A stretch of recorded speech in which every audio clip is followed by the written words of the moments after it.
So my base case is consolidation and then higher, but we are at a particularly uncertain period. And so, to back up a little, I first covered in writing Bitcoin publicly in 2017, towards the end of that cycle. And back then we had a big run up, and I said, okay, I researched the market.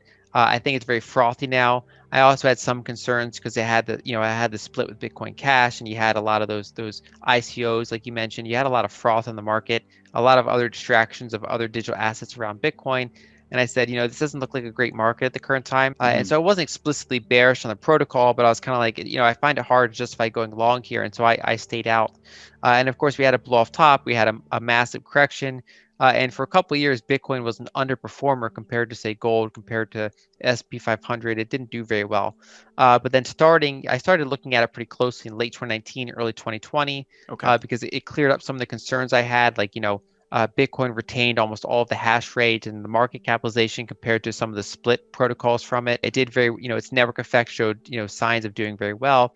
And so when we had that liquidity crash in March 2020, I saw it do kind of similar to silver, where it crashed very hard, but then it started to come up very quickly.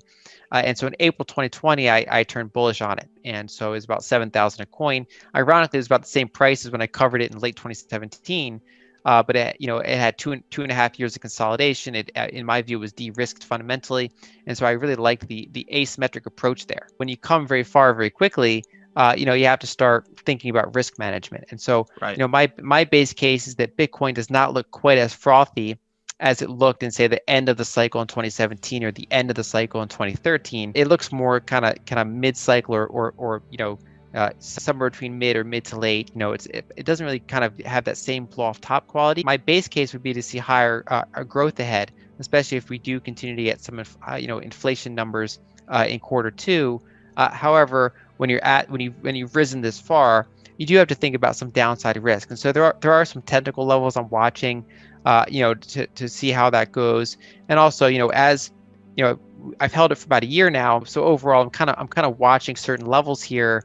And so, but it is somewhat of a challenging market at the current time, but I still have a somewhat upward view on it. Because we're in such an extreme environment right now, like there's so much going on, it is kind of been prone to hyperbole. And that's really been the case ever since the great financial crisis, where, and it's one of those challenges, because if you overstate things and the things you're overstating are not coming to fruition, then people start to tune you out. And so, we kind of see this on both sides of things. So on one hand, we have people saying everything's fine, it's totally normal, markets are functioning normally, there's nothing weird happening, and then people begin to distrust them. On the other hand, you have the hyperinflation just around the corner crowd, right? So everything's everything's about to blow up, or we're going to have a giant deflationary crash, next month, or we're going to have, in 6 months we're going to be in hyperinflation, and eventually that, you keep crying wolf and wolf and wolf, and then no one ignores you.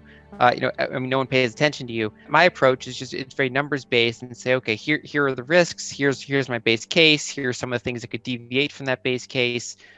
Here's and kind of just point to specific things, and then change at if we have a base case and then something starts to evolve differently, we say, okay, here's what changed. Here's how we're kind of looking at things now.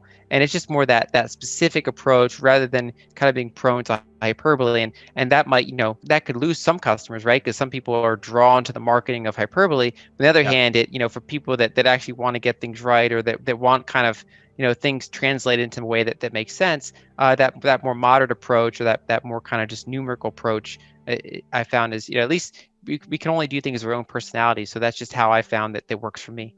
This is a very macro heavy decade in the sense that there's probably going to be some degree of currency devaluation. And it's already been the case, for example, in the 2010s decade. If you held cash in a bank, or if you held T-bills, you underperformed even official CPI. T-bonds did better because they had capital gains, because they went down to almost zero interest rates from a high level. But if you were holding the short end of the curve, you lost purchasing power gradually. It wasn't as bad as the 40s or the 70s, but it was, you weren't positive. And I think the 2020s are likely to be another decade where if you're holding cash, T-bills, or probably even T-bonds this time, you're unlikely to keep up with purchasing power.